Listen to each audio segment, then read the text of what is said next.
Welcome to Now German. Hey everyone. Hey C. Hey Gregor, hey everyone, welcome. C, do you like sausage dogs? I love sausage dogs. Do you know what is a sausage dog in German? Dachshund.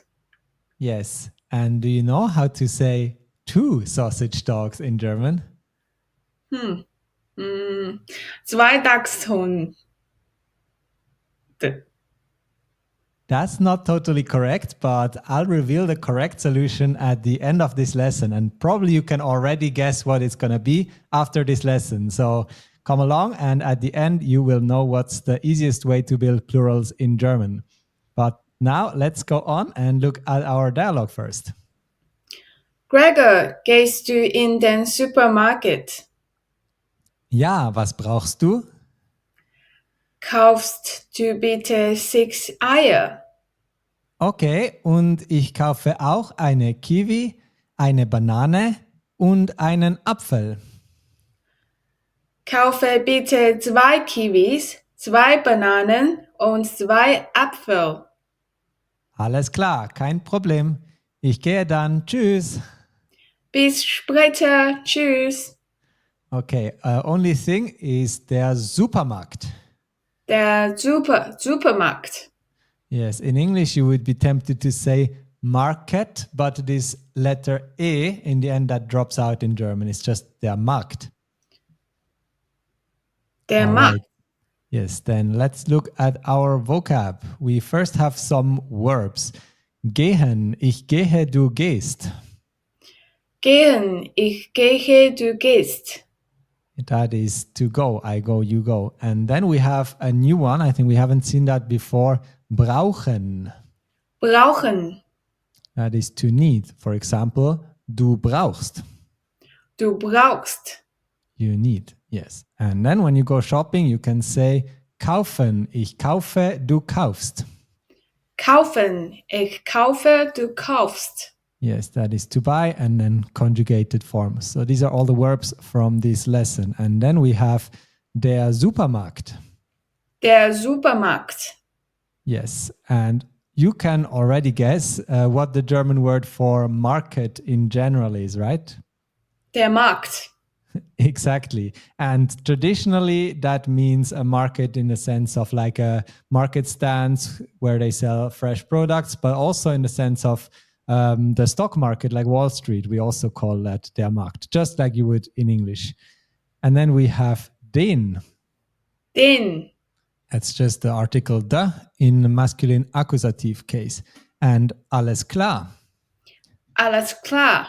Yeah, that's like understood. Literally, it means all clear, but we just say that in case that we want to express that we totally understood what the other person said, and it's a very frequent expression. And then we have bis später. Bis später. Yeah, we saw that several times. That's just see you later, until later, bye-bye. All right, but don't go away. Bitte? Bitte. Please. Yes, so if I ask you to don't go away, I can say add this bitte. And we saw bitte actually in another context a lot earlier on. Bitte has several meanings. One of them is you are welcome. So if I tell you danke, for example, you gave me an apple, I say danke, then you will say Bitte. Exactly. But I can also add bitte if I am requesting someone to do something like kannst du bitte einen Apfel kaufen? Could you please buy an apple? In this case, we also use bitte. And then we have das Ei. Das Ei. Exactly. And auch. Auch. That is also. And then a few nouns. And by the way, we saw the plural forms in the dialogue as well, but we'll look at this in the grammar section of this video. That's why they are not in the vocab section. And the next fruit we have is die Kiwi. Die Kiwi. The kiwi. Isn't it nice when the names are exactly the same as English? Yes. Nothing to learn. Only maybe the gender, yeah. And then die Banane. Die Banane. Yeah, that's the banana, of course. And der Apfel. Der Apfel. Die Apple. Und das Problem. Das Problem. That's the problem. And only the pronunciation is a bit different. Instead of problem, we say Problem. Our kind of focus is on the second syllable. And then we have the phrase kein Problem. Kein Problem.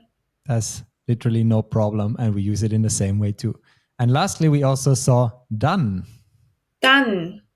Which is then. So for example, dann schauen wir wieder den Dialog an. Then let's go to our dialogue one more time, unless you have any questions. I'm good. Okay. Gregor, gehst du in den Supermarkt?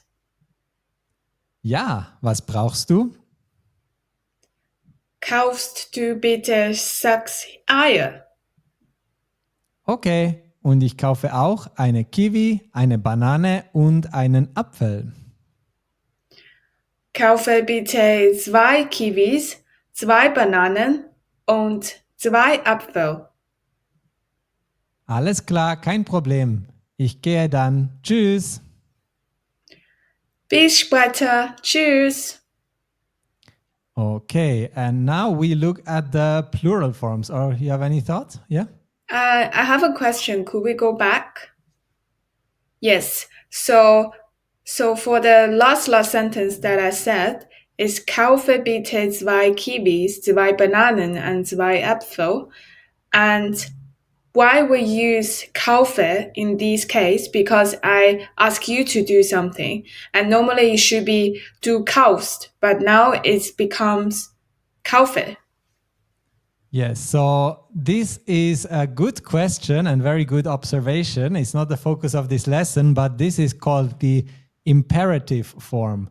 So the verb has a slightly different conjugation when we order someone to do something.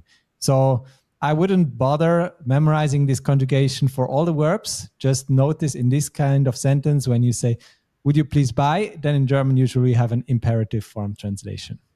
Okay. Good to know. Okay, and now let's look at our main topic for today, which are the plural forms. And first, we'll look at these specific plurals that we have in this dialogue, and then I'll give you a few hints how you can usually build plurals easily.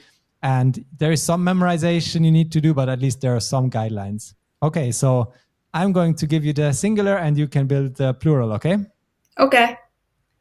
Der Apfel. Die Äpfel. Yes, and der Kuchen. Die Kuchen. Das Brot. Die Brote. Yes, and das Ei. Die Eier. Die Banane. Die Bananen. Yes, and die Kiwi. Die Kiwis. Yes. All right. And actually these 6 words and their plurals, they cover most of the things that you need to know for plural. So plural endings, usually they are either E or N or S. So these 3 letters often indicate plural, and sometimes there is no change at all as well. So the most common case, if you're totally not sure what to do and you have no idea about the plural, is that you just add the letter E. For example, here we have das Brot and die Brote. So that's just the most classic case how to build the plural. And specifically, that is often the case with masculine and neutral words, because feminine ones often already have an E. And if you already have an E, then what you often do is you add an N. For example, die Banane becomes die Bananen. And another good thing to know is if you have a word that sounds like English or generally with a foreign origin, most commonly we will add an S to this word. Just basically like English. And then some nouns, especially indigenous ones, they will get an umlaut. For example, der Apfel becomes die Äpfel. Yeah. So these are some of the rules. If you forget everything, just remember the most common way to build a plural is to just add a letter E in the end. Make sense? Yes. Any plural words that you struggle with, or do you think that's all obvious? It's not that obvious, but Can't really think about it in my mind. What about the Dachshund What do you think? with E in the end? No. How would it be? Two Dachshunde? Oh, I already gave it away. It is two Dachshunde, indeed. So you just add the letter E and then you have it. Nice. Thanks. Zwei Dachshunde. Exactly. That's right. All right. Someone is happy. Then let's look at our dialogue one last time. Gregor, gehst du in den Supermarkt? Ja, was brauchst du? Kaufst du bitte 6 Eier? Okay. Und ich kaufe auch eine Kiwi, eine Banane und einen Apfel. Kaufe bitte 2 Kiwis, 2 Bananen und 2 Äpfel. Alles klar, kein Problem. Ich gehe dann. Tschüss. Bis später. Tschüss. All right. And that was our dialogue. How many Dachshunde do you think is the best number? 10. Wow, that's a lot. All right, that's a lot of work. Anyways, we hope you had a good time and I hope you have fun building plurals in German and you can use it a lot. We'll see you in the next lesson. Have a great one. Tschüss. Tschüss.